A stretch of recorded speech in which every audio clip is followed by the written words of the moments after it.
पूज्य संत शिरोमणि आचार्य श्री 108 विद्यासागर जी महाराज के परम प्रभावक शिष्य अरहम योग प्रणेता परम पूज्य मुनि श्री 108 प्रणम्य सागर जी महाराज एवं परम पूज्य मुनि श्री 108 चंद्र सागर जी महाराज के मंगल आशीष से अरहम जीव दया भारत संस्कारित और मजबूत जैन समाज के निर्माण हेतु आर्थिक रूप से असमर्थ एवं कठिन परिस्थितियों का सामना कर रहे परिवारों के लिए कर रहा है अद्वितीय सेवा कार्य। आप सभी साधर्मी बंधुओं से अनुरोध है कि आप भी गौ ग्रास औषधि निधि कोष, बेटा बेटी शिक्षा निधि कोष, बेटा बेटी चिकित्सा निधि कोष, व्रती ब्रह्मचारी भैया दीदी निधि कोष, अपना आहार योजना और रोजी रोटी निधि कोष में 2500 रूपए प्रति माह या 1000 रूपए प्रति माह के साथ जुड़कर जीव दया और साधर्मी सेवा के इस पुनीत कार्य में अवश्य सहयोग करें। दान राशि नीचे दिए गए बैंक डिटेल्स में भेजकर रसीद के लिए 9717857614 पर अवश्य सूचित करें। अकाउंट नेम ओम अरहम सोशल वेलफेयर फाउंडेशन। संपर्क सूत्र 9717857614, 8586984787, 9810843757, 9810436940।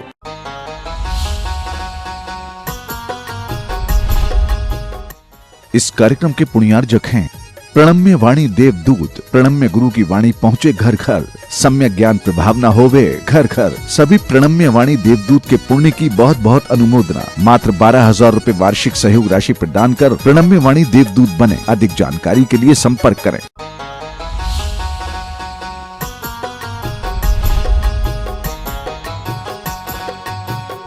वो हमेशा एक ही उसी प्योर स्थिति में रहेंगी और उनके लिए किसी भी तरह का उत्पाद व्यय द्रव्य होते हुए भी व्यय किसी भी तरह से उनकी सिद्ध पर्याय का नहीं होगा। लेकिन उस सिद्ध पर्याय के अंतर्गत आत्मा के जो गुण हैं, ज्ञान सुख आदि, वो सभी हर समय परिवर्तनशील हैं। ये जानना पड़ेगा। समझ आ रहा है? अब आपसे कोई पूछे भाई सिद्धों में क्या उत्पाद व्यय द्रव्य, तो कहना हम समझ तो सकते हैं लेकिन अब समझा नहीं सकते हैं। तो कहना कैसे समझ में आएगा? बोले क्लास में आया करो, सुबह बैठा करो, तुम्हें वहीं पे आकर के समझ लिया करो। अगर वहां बैठोगे तो कुछ समझ में आएगा, वरना कुछ समझ में नहीं आएगा। नहीं समझ में आया? अब हमने आपको इतनी देर समझाया और समझाने के बाद भी आपको कितना समझ में आया? भाई उसमें परिवर्तन होता है, शुद्ध शुद्ध ही रहता है। अब यही चीज समझने की है और ये चीज अगर आपको समझाने में नहीं आती है तो देखो, आप जो लोग यहाँ बैठेंगे उनकी समझ में तो आ जाएगा कि हाँ जो कहा जा रहा है वो समझ में आ गया, लेकिन हम उसको एक्सप्लेन कर पाए दूसरे के लिए कोई जरूरी नहीं है। यही चीज हमारे लिए इस उपदेशों के माध्यम से लाभदायक सिद्ध होती है। माने उपदेशों को सुनने का, गुरुओं की सन्निधि में बैठने का यही लाभ होता है कि हमें कम से कम अपने लिए तो सब समझ में आ जाता है, हम चाहे दूसरों को समझा पाएं या ना समझा पाएं। लेकिन कई लोगों की ये परेशानी होती है, जिन लोगों के लिए दूसरों को समझाने की आदत पड़ती है तो वो हर चीज दूसरों को समझाने के लिए ही समझते हैं। बोले हमें क्या समझना है, हम तो सब समझे समझाए। तो उन्हें हर चीज इसलिए समझनी पड़ती है कि हमें दूसरों को समझाना है, और जब तक दूसरों को समझाने लायक शब्दावली उनके मुंह से नहीं निकलती तब तक वो कहते नहीं हमें समझ में नहीं आया। समझ में तो आया लेकिन आप समझा नहीं पा रहे हैं, ये भी आपको समझ में आ जाना चाहिए। इसका नाम ही समझदारी है। तो अब आपसे कोई पूछे सिद्धों में उत्पाद व्यय द्रव्य होता है, आप मानते हो कि नहीं, आपको समझ में आता है कि नहीं, तो क्या बोलोगे? आता है। सिद्धों में उत्पाद व्यय द्रव्य होता है कि नहीं होता? होता है। कैसे होता है? क्या बोलोगे? बोले वो शुद्ध है, शुद्ध रूप में ही होता है। अब शुद्ध का शुद्ध में ही होना भी अपने आप में चेंज होने के साथ में बना रहना, यही उनका उत्पाद व्यय द्रव्य गुण के साथ में चला करता है। ऐसी सिद्धों की हम यहाँ पर भक्ति करते हुए उनके गुणों का स्मरण करते हैं। माने उनका केवल ज्ञान कभी भी न नया होगा न पुराना होगा, और नया पुराना उसमें पर्याय हो भी रही है, लेकिन फिर भी वो वैसा का वैसा होते हुए भी नया भी है और पुराना भी है। और हम कहेंगे कि ना वो नया हो गया ना पुराना हो गया, दोनों बातें कहेंगे हम। अभी दोनों बातें कैसे कह दी? इसी का नाम है अनेकांत दर्शन नए विवक्षा। द्रव्यार्थिक नय से किसी पदार्थ में कोई नया पुरानापन नहीं आता, पर्यायार्थिक नय से उस पदार्थ को नया और पुराना कहा जाता है।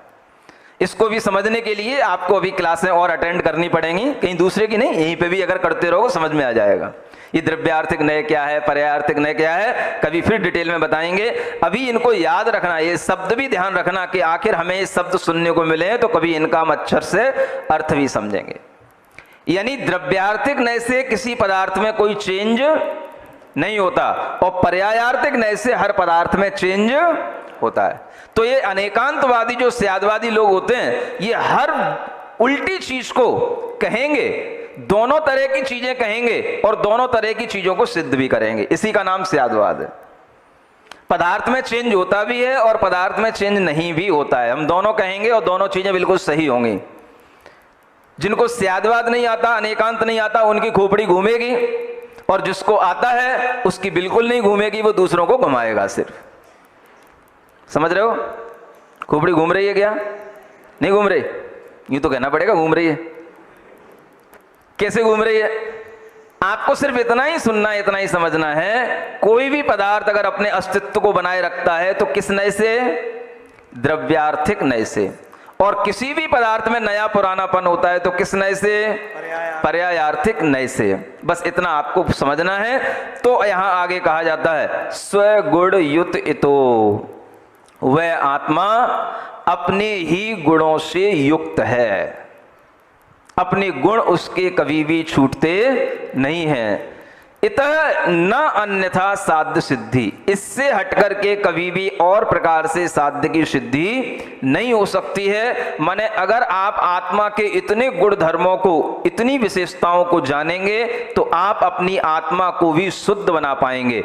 शुद्ध बनाने का नाम ही साध्य की सिद्धि कहलाती है। साध्य क्या है हमारे लिए? अपनी आत्मा को शुद्ध बनाना, ये साध्य है। और उसकी सिद्धि करना, इतने हमें उसकी विशेषताएं और इतने प्रोसेस से हमें निकलना होगा, तब हम उस साध्य को सिद्ध बना पाएंगे। यानी आत्मा वही सिद्ध होगी जो इन गुणों को अपने अंदर मानेगी कि हमारी आत्मा में भी ये गुण हैं और उन सिद्धों की आत्मा में भी यही गुण हैं, तभी साध्य की सिद्धि होगी। नहीं तो वही होगा जैसे वो गड्ढे में उपश्रेणिक पड़े हुए थे, भूल गए? याद है? याद दिलाना पड़ता है। अब गड्ढे में पड़े हुए थे, अब गड्ढे से निकले तो कहां पहुंच गए? भीलों के सरदार के पास पहुंच गए। वहां पहुंचे तो वहां पर भी तबीयत धीरे धीरे ठीक हुई। उन्हें सबसे ज्यादा चिंता थी कि मैं निरोगी हो जाऊं, निरोगी हो जाऊं, और निरोगी हो गए। किसके कारण से? उनकी बेटी की सेवा के कारण से। जानते हो बेटी का नाम क्या था? उस जो सरदार था भीलों का, उसका नाम था यमदंड। क्या नाम था? और उसकी बेटी का नाम था तिलकावती। हाँ, सुन तो लो, भले ही अपनी बेटी का नाम मत रखना ऐसा कि तुम क्यों रखोगे भला भीलों की बेटी के नाम? त्रिशला तो रख लोगे। चंदना भी नहीं रखते, कोई नाम ही नहीं रखता ऐसे अच्छे अच्छे नाम। प्रभावती, मृगावती, ये भी नहीं रखते। क्यों? सब ओल्ड टाइप के लगते हैं। क्या न्यू टाइप के हैं? बस आसी, ईसी, ईसिका, आसिका, आसिका, मासिका, बस ये सब अच्छे लगते हैं। जिन नामों के कोई अर्थ होते हैं वही नाम अच्छे लगते हैं। उसकी बेटी का नाम क्या था? तिलकावती। देखो नाम भी कभी कभी कैसे काम कर जाते हैं। तिलकावती का मतलब होता है जो सभी स्त्रियों में तिलक के समान, माने सिरमौर सिद्ध हो जाए, उसका नाम क्या है? तिलकावती। जैसे कभी तिलक चंद कोई नाम मिल जाता है। हाँ, माने कभी कभी नाम भी काम के अनुरूप मिल सकता है। भाई वो सभी आदमियों के बीच का कोई प्रतिष्ठित व्यक्ति बन गया, अध्यक्ष बन गया, सभी आदमियों का सिरमौर हो गया, वो क्या हो गया? तिलक चंद। त्रिलोकी चंद तो मिल जाता है। ऐसे ही उसका नाम क्या था? तिलकावती। अब देखो एक सामान्य से भील की बेटी का नाम क्या था? तिलकावती। अब वो राजा उपश्रेणिक की उसने सेवा की। सेवा करने के बाद में राजा निरोग हो गए, और राजा के निरोग होने के बाद में राजा के मन में उसकी सेवा करते करते ऐसा अनुराग पैदा हो गया कि राजा सोचने लगे ये बेटी, इसकी पुत्री मुझे मिल जाए। सुन रहे हो? क्या सोच रहे हो? राजा गलत सोच रहा है कि तुम गलत सोच रहे हो? क्या सोचने लगा राजा? मिल जाने का मतलब क्या? आपकी तरह नहीं सोच रहा वो। मिल जाने का मतलब यह है, पहले के राजा लोग जब भी कभी किसी के लिए विचार करते थे तो कभी गलत विचार तो कर ही नहीं सकते हैं। मिल जाने का मतलब ये नहीं है कि हम उसके साथ में कभी कोई कैसी जबरदस्ती कर लें या कभी कोई अन्याय कर लें। उसके मन में भाव आया, ये अगर तिलकावती हमारे साथ ब्याह दी जाए, इसका मेरे साथ विवाह हो जाए तो हमारा आगे का जीवन बहुत अच्छा सुखी हो जाए। ऐसा भाव उसके अंदर आने लग गया। अब आई समझ में बात आपके? सही सोच रहा है राजा कि नहीं गलत सोच रहा है? बोलो तो। अरे आप अपनी धारणा से ही बताओ कि कुछ भी बोलोगे तो। राजा के लिए ये सोचना भी गलत नहीं होता है। ये वो समय था, वो समय होता था जब एक राजा के कई रानियां हुआ करती थी। आज के समय की ये सोच गलत हो सकती है, लेकिन उस समय की ये सोच गलत नहीं थी। राजा अपनी पसंद से कितने ही रानियों के साथ विवाह कर सकता था, कन्याओं के साथ विवाह कर सकता था, और एक राजा के कई कई रानियां होती थी और वो सभी उनके राजगृह में रहती थी, सभी इज्जत के साथ रहती थी, और सभी उन राजा की रानी होने के लिए उन रानियों को भी ये सौभाग्य लगता था कि मैं इस राजा की रानी हूं। कोई चोरी नहीं होती थी, दुपा छिपी नहीं होता था। समझ आ रहा है? जैसे आजकल दिखाई देता है लिव इन रिलेशनशिप। ये सब पाप के काम पहले नहीं होते थे। पहले भाव आता था मन में तो वह साफ सुथरा होकर के सबके सामने आ जाता था। और राजा ने भी जब ये भाव किया कि तिलकावती मुझे चाहिए, तो उसने उसके पिता से कहा, क्या आप अपनी बेटी का विवाह हमसे कर सकते हो? कहना तो पड़ेगा ही। अब जब उसने सुना सरदार ने, तो वो झेप गया, सोच में पड़ गया, इतना बड़ा राजा और मैं तो कहां, ये एक तरह से इनके दास की तरह हूं, और मेरी बेटी, क्या इसको ये रानी बना के रख पाएंगे? तो उसके मन में विचार आया, महाराज आप क्या कह रहे हो? क्या आप मेरी बेटी को स्वीकार कर लोगे? क्या इसको रानी बना करके अपने राजमहल में रख लोगे? मेरे लिए सौभाग्य की बात तो है, लेकिन चिंता की बात ज्यादा है। चिंता यूं है कि मेरी बेटी का होगा क्या। मैं आपकी बात को इंकार नहीं कर सकता, क्योंकि आप हमारे राजा हैं, स्वामी हैं, आपका आदर करता हूं, लेकिन मेरी बेटी के लिए अगर जीवन पर्यंत के लिए दुख मिले तो मैं ऐसा कभी भी विवाह संबंध अपनी बेटी के लिए नहीं कर सकता। और वो दुख मिलना उसको निश्चित है, क्योंकि आपकी पहले से ही बहुत सारी रानियां हैं, आपके पुत्र हैं, और उनके बीच में अगर ये जाएगी तो लोग इससे क्या कहेंगे?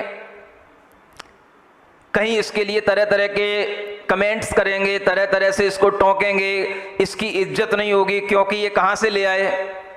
भीलों की लड़की ले आए। ये उसके लिए सम्मान नहीं मिलेगा तो हमारी बेटी तो जिंदगी भर परेशानी रहेगी, डिप्रेशन में चली जाएगी वो तो।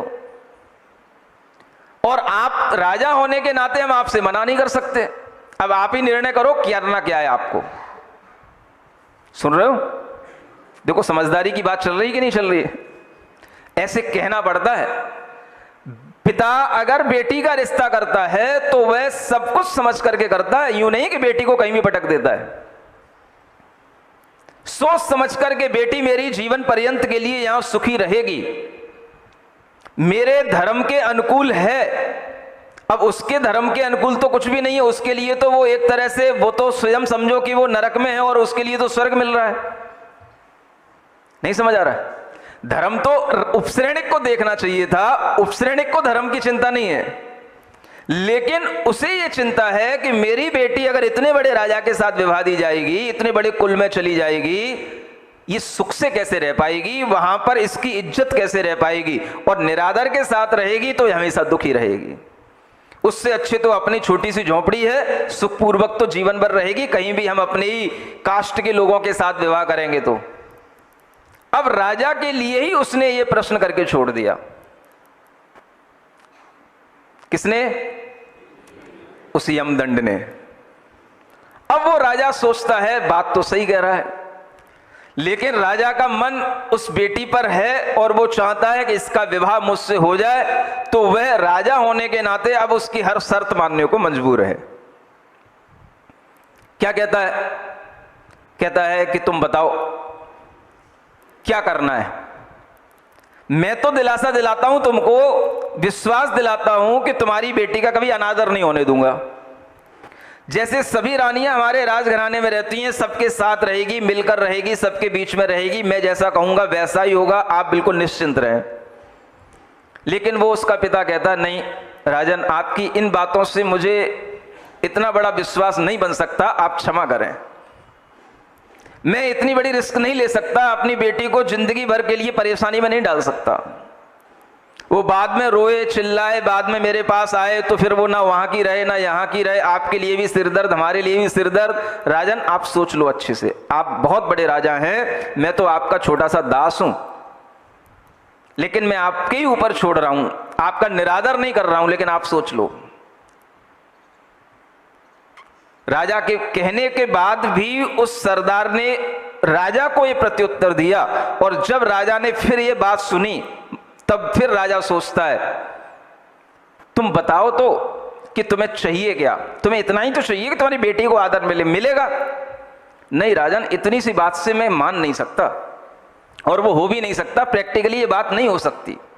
आप कह जरूर रहे हो, अभी आपका राग उसके ऊपर है इसलिए आप कह रहे हो, और कल के दिन आपका राग उससे हट जाएगा, कभी कोई दूसरी स्त्री मिल जाएगी तो आप उस बात को भी भूल जाओगे, क्योंकि आप राजा हो।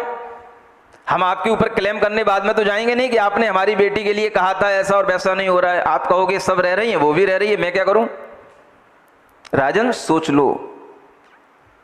लेकिन राजा सोच में पड़ गया, और वह सरदार बार बार राजा से कहता है, और राजा भी उससे कहता है तुम मेरी बात मान लो, तुम मुझ पर विश्वास कर लो, तुम्हारी बेटी के साथ ऐसा कुछ नहीं होगा, तुम मेरे साथ चलो, मैं तुम्हें दिखाऊंगा कि वहां पर सब कितनी सारी स्त्रियां एक साथ कितने अच्छे आनंद के साथ रहती हैं, वैसे ये भी रहेगी। लेकिन उसको ये बात बिल्कुल भी गले नहीं उतरती है। सुन रहे हो? राजा के मन में विवाह करने की ठानी हुई है, राजा ने, मन उसका आ चुका है। अब क्या करे? अब वह जो उसका पिता है, जो सरदार है, वो कहता है राजन बहुत सोच समझने के बाद में मैं आपके लिए एक अंतिम बात कहने की एक जुर्रत कर रहा हूं, आप मुझे क्षमा करना। मेरी हैसियत की बात नहीं है, लेकिन फिर भी मैं आपसे कहने की दुस्साहस कर रहा हूं, आप मुझे क्षमा करना। अंततः उसे एक बात कहनी पड़ी, और वो बात जानते हो क्या है? क्या कहा उसने?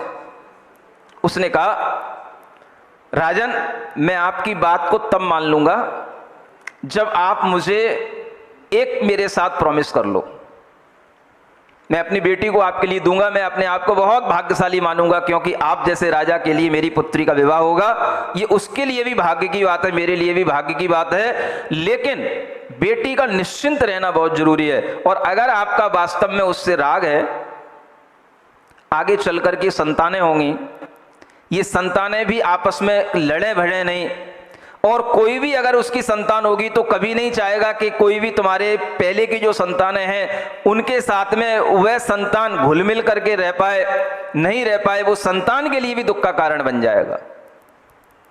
और उसका एक ही उपाय मुझे आगे तक के लिए समझ में आ रहा है, अगर आप ये हमें विश्वास दिलाएं कि इससे उत्पन्न होने वाली संतान को मैं राजा बनाऊंगा, तो मैं अपनी बेटी का विवाह तुमसे कर सकता हूं। कितनी बड़ी शर्त रख दी उसने। होंगे आपके बहुत सारे पुत्र, लेकिन अगर इसका पुत्र उत्पन्न होगा तो वह राजा बनेगा, ये विश्वास दिलाओ आप। राजा को उस समय पर उस तिलकावती को ग्रहण करने के लिए ये विश्वास भी दिलाना पड़ा, और ये भी उसने उसके साथ में वायदा कर दिया। लेकिन राजा की बात है, ठाकुर की बात है, कह दिया तो कह दिया। पहले ऐसी लिखा पढ़ी नहीं होती थी, ऐसे कोई कोर्ट के क्लेम नहीं चलते थे, बात की बात रहती थी, इस बात की बहुत साख हुआ करती थी। राजा कह रहा है ना उसके लिए कोई रिकॉर्डिंग करने की जरूरत है मोबाइल पे और ना उसके लिए कोई लिखा पढ़ी करने की जरूरत है। राजा ने कह दिया, उसने सुन लिया, और बेटी के लिए उसने कह दिया और बेटी को भी समझा दिया, और ऐसा करके वह सरदार तैयार हो गया, राजा तैयार हो गया तो सरदार भी तैयार हो गया, और तिलकावती का विवाह और राजा उपसैनिक के साथ में हो गया। किस शर्त के साथ? इसका पुत्र ही अब आगे राजा बनेगा। सुन रहे हो? ये कहानी भी साथ में चल रही है। स्व गुण युत इतो, अपने अपने गुणों से हर कोई युक्त रहता है। अगर वो भील भी है तो उसके भी अपने गुण हैं, राजा है तो उसके अपने गुण हैं। हर जाति का अपना गुण होता है, हर जाति की अपनी क्वालिटी होती है, और हर जाति अपने अंदर एक सम्मान का भाव रखती है। कोई भी व्यक्ति अपने आप को अपमानित होकर के कभी भी नहीं जीना चाहता। ये जैन धर्म हमेशा सिखाता है कि हर जाति का, हर धर्म का सम्मान करो, कभी किसी का अपमान ना होने पाए।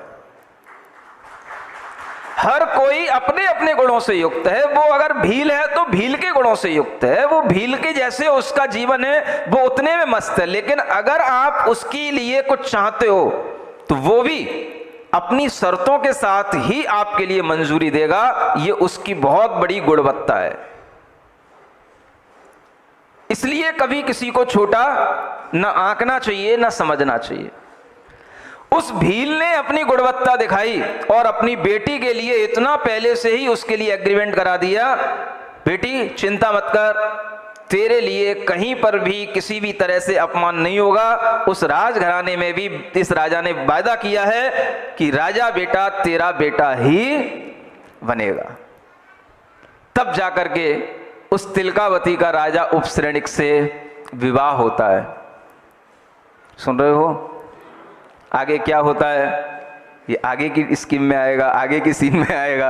अभी आपको ये ध्यान रखना है कि अगर किसी भी व्यक्ति के अंदर गुण हैं तो वो गुण वही होते हैं जो किसी बड़े व्यक्ति में भी हुआ करते हैं। सिद्धों के गुण सभी संसारी आत्माओं में हैं, और सभी संसारी आत्माओं के जो गुण हैं वो किसी के भी एक गुण ना कम है ना ज्यादा है। आंकने का नजरिया हमारा अलग अलग हो सकता है, लेकिन हर आत्मा में उतने ही गुण हैं जितने सिद्धों में हुआ करते हैं। चाहे वो भील हो, चाहे भील की बेटी हो, और चाहे वो राजा हो। कौन से गुणों की बात कर रहा हूं? आत्मा के गुणों की। वो गुण नहीं जो तुम नापते रहते हो, तो क्या बोलते हो, जन्म पत्री में दिखाते रहते हो, उससे गिनते रहते हो। वो गुण की बात नहीं कर रहा। वो गुण भी देखे जाते हैं, वो अलग चीज है, लेकिन आत्मा के गुण किसी में कम नहीं है। ये जो हमारे अंदर एक भाव बनेगा, श्रद्धान बनेगा, इससे भी बहुत बड़ी सामाजिक समरसता आती है। समाज में रहना है, सब लोगों के साथ में रहते हुए, सब लोगों के धर्म को ध्यान में रखते हुए भी अपने अंदर ये भाव रहे कि हम किसी का अपमान नहीं करते हैं। भले ही हम अपने धर्म का दृढ़ता से पालन करते हैं, लेकिन हम किसी भी धर्म का कभी भी अपमान नहीं करते हैं, क्योंकि हमें पता है सबके पास में अपने अपने गुण हैं। स्व गुण युत इतो। सुन रहे हो? अपने धर्म का दृढ़ता से पालन करो, लेकिन कभी किसी दूसरे को अपमान की दृष्टि से न देखो। ये पहले सीख लो, तब अनेकांतवाद आपको समझ में आएगा। सम्यक दर्शन में इससे कहीं कोई बट्टा नहीं लगेगा आपके। न सम्यक दर्शन ये कहता है कि कभी किसी का अपमान करो, ये कह ही नहीं सकता। धर्म कभी किसी का अपमान करना सिखाता ही नहीं है। अपमान तब होगा जब आपके अंदर गर्व आएगा, मद आएगा। सम्यक दर्शन में पहले ही कह दिया जाता है मद नहीं रखना। स्मयेन यो नान्यत्येति धर्म स्थान गर्विताशय स्वत्येति धर्मात्मीयम न धर्मो धार्मिक ही बनाए। इसीलिए कहा गया चाहे धार्मिक हो चाहे अधार्मिक हो, किसी के सामने मद नहीं करना। ये अपने अंदर आना चाहिए, और तभी आप समाज के अंदर अन्य धार्मिक लोगों के साथ भी एक समरसता से रह सकेंगे। और यही बात यहाँ पर आपको सिद्धों के गुणों के माध्यम से भी समझाई जा रही है। अगर समझ में आ रही हो तो हमारे साथ बोलो ओम अरहम ओम अरहम ओम अरहम बोल ओम अरहम। सभी कार्य की सिद्धि से तू पहले इसको बोल। बोलिए शांतिनाथ भगवान की। सिद्धों की आराधना और सिद्धों की भक्ति का यह क्रम चल रहा है। इसी क्रम में आचार्य पूज्यपाद देव विरचित इस सिद्ध भक्ति का तृतीय पद्य पढ़ते हुए आगे की बात प्रारंभ करते हैं। सत्वंतर बाह्य हेतु प्रभव विमल सद्दर्शन ज्ञानचर्या संपद्येति प्रघात क्षतदुरितया व्यंजिता चिन्त्यसारः कैवल्य ज्ञान दृष्टि प्रवर सुख महावीर्य सम्यक्त्वलब्धि ज्योतिर्वातायनादे स्थिर परम गुणैरद्भुतैर्भासमानः।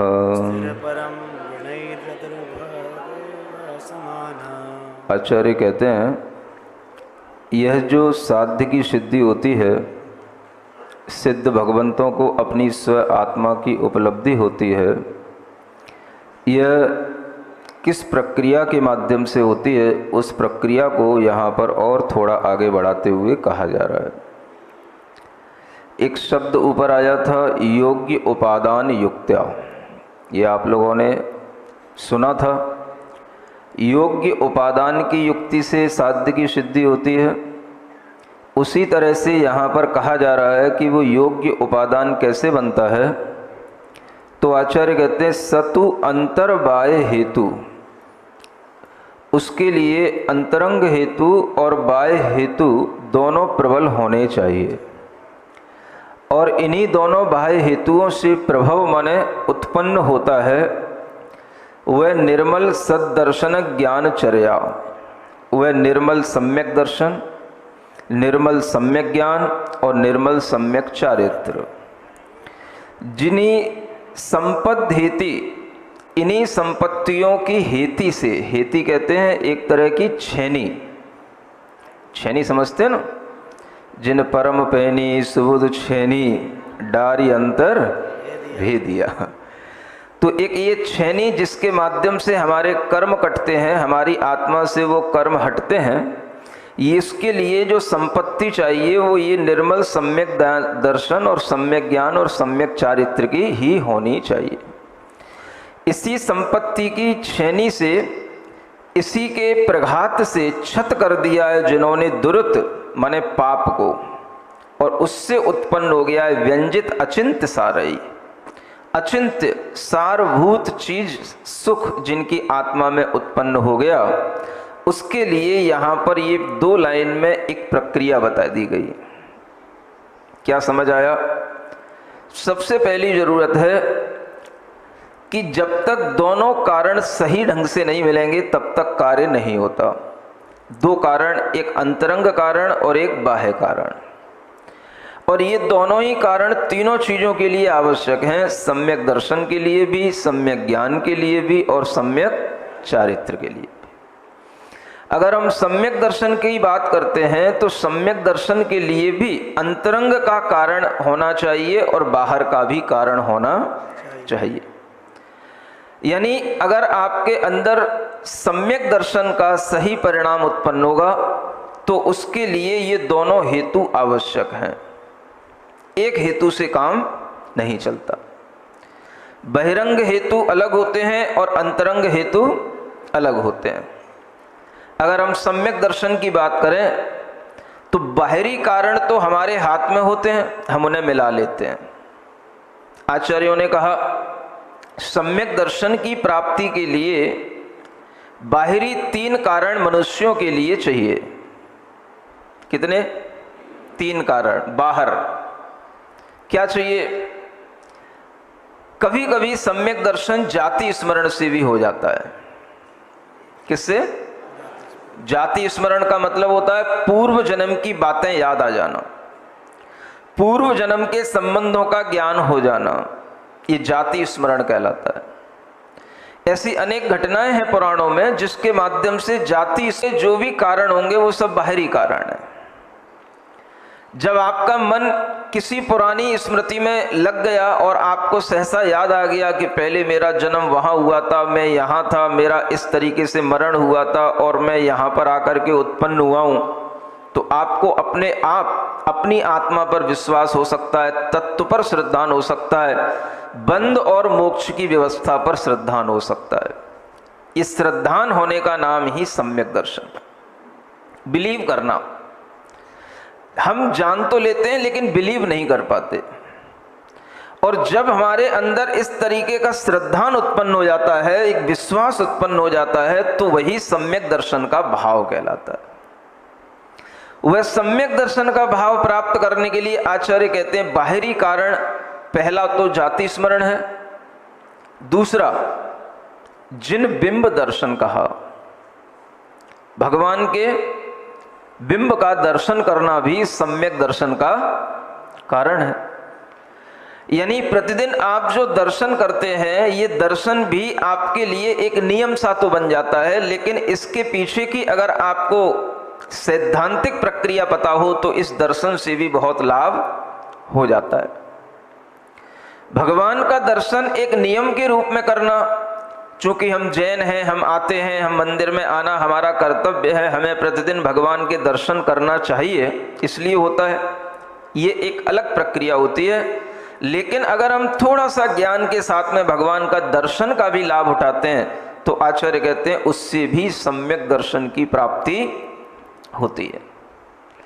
जिनेंद्र भगवान के बिंब के दर्शन से भी हमें पूरा का पूरा संसार का स्वरूप समझ में आ जाता है। ये भगवान क्यों ऐसे बैठे हैं, आंख बंद किए हुए, आंख नीची किए हुए, क्यों इनके अंदर सब कुछ इतना शांत सौम्य वातावरण लहरा रहा है, क्या इन्होंने प्राप्त कर लिया है, क्या इनका यह स्वरूप है, बाहरी स्वरूप क्या है, अंतरंग स्वरूप क्या है, ये जैसा भी कुछ हमारे दिमाग में आने पर जो हमारे अंदर एक आह्लाद उत्पन्न हो जाए, तो वह जिन बिंब दर्शन भी सम्यक दर्शन का कारण बन जाता है। ये सम्यक दर्शन के अभी हम आपको बाहरी कारण बता रहे हैं। पहला जाति स्मरण, दूसरा जिनबिंब दर्शन और तीसरा धर्म उपदेश सुनना, गुरुओं का उपदेश सुनना। उपदेश सुनने से भी हमारे दिमाग के तंतु खुलते हैं, हमें वो विशुद्धि बढ़ती है, हमें वो अंतरंग का सम्यक ज्ञान उत्पन्न होता है जो हमें बाह्य जगत में नहीं होता, और उसके माध्यम से भी हमारे अंतरंग में सम्यक दर्शन की परिणाम बन सकते हैं। ये बाहरी कारण आचार्यों ने कहे। मनुष्यों की अपेक्षा से कहा जा रहा है, तिर्यंचों की अपेक्षा से कहा जा रहा है, दोनों के लिए ये तीन कारण बताए। और जब हम अंतरंग कारण की बात करते हैं तो आचार्य कहते हैं ये बाहरी कारण होने पर अंतरंग में जो कारण होना चाहिए वो है 5 लब्धियां, ये अंतरंग कारण है। कौन सी 5 लब्धियां कही जाती हैं, जिसे हम क्षयोपशम लब्धि कहते हैं, विशुद्धि लब्धि कहते हैं, देशना लब्धि कहते हैं, प्रायोग्य लब्धि कहते हैं, और अंतिम 5वीं करण लब्धि कही जाती है। ये 5 लब्धियां होती हैं। बाहर के भी आपको कारण मिलते रहें, अंतरंग के भी कारण बढ़ते रहें, और दोनों कारणों की जब प्राप्ति हो जाती है तब अंतरंग में वह सम्यक दर्शन का परिणाम, सम्यक ज्ञान का, सम्यक चारित्र का वह परिणाम घटित होता है। सम्यक ज्ञान के लिए बाहरी कारण अलग हो सकते हैं, सम्यक चारित्र के लिए बाहरी कारण अलग हो सकते हैं, लेकिन अंतरंग कारण अगर एक कहा जाए तो वह है आत्मविशुद्धि। क्या है? आत्मविशुद्धि। क्षयोपशम लब्धि से लेकर अंतिम जो करण लब्धि है वहां तक आत्मविशुद्धि ही बढ़ती चली जाती है। नाम अलग अलग आ जाते हैं उस विशुद्धि के, लेकिन वह सब क्या है? अपनी विशुद्धि को बढ़ाना। क्षयोपशम लब्धि में आपके पास में जो आपको जन्म से मिला है वो सब आपका क्षयोपशम लब्धि समझ लो। जैन कुल में आपको जन्म मिला, मनुष्य का शरीर मिला, अच्छी बुद्धि मिली, निरोग शरीर मिला, ये सब क्या है? ये सब क्षयोपशम लब्धि है। इसके बाद में आपको विशुद्धि बढ़ाना, अपने कर्मों की अनुभाग शक्ति को कम करना और उसके लिए अपने अंतरंग में एक आह्लाद रूप परिणाम उत्पन्न करना, आनंद का परिणाम अपने अंदर लाना, संक्लेश को छोड़ना, ये विशुद्धि बढ़ाने के कार्य ये बाहरी साधनों के माध्यम से जब होने लग जाते हैं तो वह विशुद्धि बढ़ती है, तब वह देशना लब्धि भी काम करती है। देशना लब्धि माने गुरु के उपदेशों को सुनना, ये बाहरी कारण भी है और एक अंतरंग कारण भी है। ये सबसे अच्छी चीज आपको बता रहा हूं। देशना लब्धि गुरु उपदेश के रूप में बाहरी कारण में भी रखी गई है और वही देशना लब्धि अंतरंग कारण भी है। जब आपकी विशुद्धि बढ़ते बढ़ते हुए उपदेश बिल्कुल आत्मसात हो जाए और अंतरंग में आपके परिणाम इतने आनंदमय हो जाएं कि हाँ, आज हमने जो सुना है ये वास्तव में तथ्यभूत बात है, सत्य बात है, परमार्थ की बात है, ऐसी बातें हमें कभी कहीं सुनने को नहीं मिलती। ऐसा परिणाम अंतरंग में जब उत्पन्न होने पर विशुद्धि और बढ़ जाती है और परिणामों में निर्मलता आ जाती है, उसका नाम देशना लब्धि कहा जाता है। बाहर की देशना से ही वह देशना लब्धि की भी प्राप्ति होती है। देशना सुनना अलग बात है और देशना की लब्धि हो जाना अलग बात। भगवान के समौ शरण में पहुंचने के बाद में जैसे इंद्रभूति गणधर ने भगवान की देशना सुनी और देशना सुनने के बाद उनके अंतरंग में कहीं कोई किसी भी तरीके का संदेह नहीं रहा। इतनी निर्मलता, इतनी निर्मलता, इतनी निर्मलता आ गई कि तत्क्षण उनके अंदर का सारा ज्ञान तो सम्यक ज्ञान हो ही गया, लेकिन बड़े बड़े ज्ञान भी की रिद्धियां प्रकट हो गईं। अवधि ज्ञान, मने परे ज्ञान जैसे ज्ञान प्रकट हो गए। ये उसी देशना सुनकर के देशना लब्धि रूप जो एक ज्ञान के माध्यम से सम्यक ज्ञान की प्राप्ति हो जाना, ये भी अंतरंग के लब्धियों के माध्यम से होता है। अंतरंग और बहिरंग की ये लब्धियां, ये कारण जब मिल जाते हैं तो दर्शन की भी, ज्ञान की भी और चारित्र की भी, ये तीनों लब्धियां प्राप्त हो जाती हैं।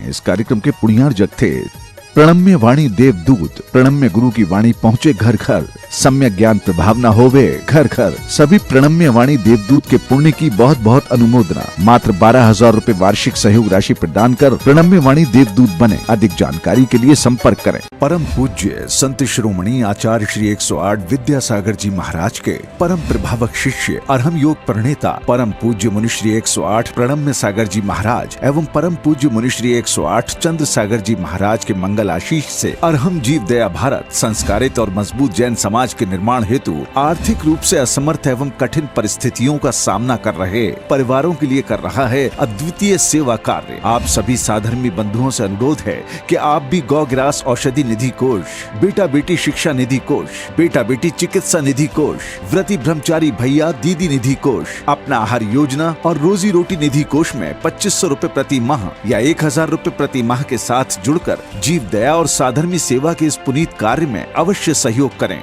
दान राशि नीचे दिए गए बैंक डिटेल्स में भेजकर रसीद के लिए 9717857614 पर अवश्य सूचित करें। अकाउंट नेम ओम अरहम सोशल वेलफेयर फाउंडेशन। संपर्क सूत्र 9717857614, 8586984787, 9810843757, 9810436940।